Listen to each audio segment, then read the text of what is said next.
Je m'appelle Anna, on m'appelle Anna Event dans le milieu de la communication. J'ai 29 ans, bientôt 30, et j'ai fait partie de la toute première promo du CESA en 2008-2009 où je suis rentrée en Pro 3, première année. Et moi Charlotte, j'ai 29 ans également, j'ai fait partie de la première promo en 2008-2009 et moi en Pro 4. Professeur de relations presse au CESACOM.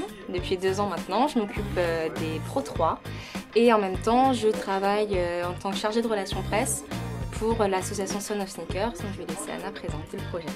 Et donc moi aujourd'hui je suis présidente de l'association Son of Sneakers, également organisatrice de l'événement. À la base Son of Sneakers, l'association a été créée pour populariser la culture de la basket. Il existe une culture de la sneaker qu'on appelle, qui n'est pas assez connue du grand public en France, et le but de l'asso c'était de faire en sorte de parler pas que aux passionnés et aux aficionados, mais de parler au grand public en expliquant que voilà, il y a une culture qui existe, en parlant un petit peu d'anecdotes, en faisant le parallèle entre la basket et la musique, la basket et le cinéma. Elle fait vraiment partie de notre quotidien, et donc le but c'était de mettre cette culture en avant. Moi je suis chargée de relations presse pour l'association Son of Sneakers, qui consiste à informer les journalistes de tout ce qui se passe au cœur de l'association, et pour but d'avoir une couverture médiatique dans des médias ciblés, donc dans la presse qui nous intéresse. Et donc moi mon rôle en tant qu'organisatrice de l'événement, c'est de faire en sorte que le positionnement qu'on a choisi de base dans l'association soit respecté, pour que l'événement justement puisse s'inscrire sur la durée et revenir de façon annuelle, à chaque fois marquer les esprits, toujours en gardant en mémoire cette quête de vouloir populariser la culture de la sneaker. Avant tout un travail, parce que ce que je disais tout à l'heure, ça fait donc 2 ans que j'enseigne les relations de presse au CESACOM au Pro 3, et également de très belles rencontres. On a appris à travailler ensemble dans les compétitions, donc on connaît un peu les profils de chacun, et la preuve, là on travaille ensemble sur un projet commun donc, qui est le Son of Sneakers, donc de très belles rencontres pour le CESACOM.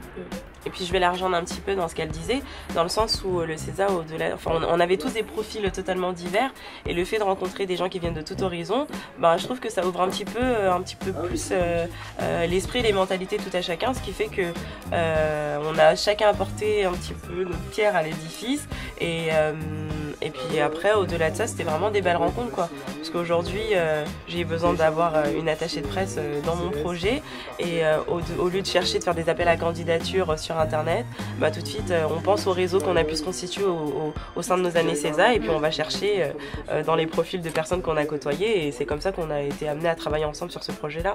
Donc ouais, franchement c'était des belles rencontres. Et puis aussi des amis, on se fait des potes, et c'est cool. C'est super cool sur ça, donc voilà. Là je parle autant qu'attachée de presse, mais je pense que dans la com ça va être partout pareil, c'est de s'accrocher. Parce que j'ai commencé donc, au CESACOM, parce que j'étais étudiante évidemment, en tant que stagiaire. On m'a donné les tâches ingrates évidemment, j'ai voulu abandonner, j'ai voulu tout arrêter, mais on commence tous par là. Donc il y en a beaucoup j'ai des étudiants qui viennent me voir en me disant qu'ils n'en peuvent plus. On est tous passés par là, il faut juste persévérer, s'accrocher, c'est vraiment le conseil que je donne. Mais bon, je le dis pour les relations presse, mais je pense que c'est valable pour je rejoins un petit peu Charlotte aussi sur le conseil à donner. C'est vraiment, il faut savoir s'accrocher, surtout quand on se prend un petit peu d'excuses, on va dire oui, il faut pas que tu fasses ça, ne fais pas ça comme ça, etc.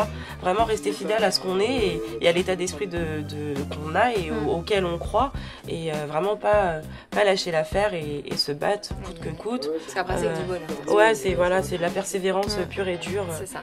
Et je pense que voilà, c'est la chose la plus importante dans le milieu de la com aujourd'hui, je pense. C'est s'accrocher. Voilà le conseil.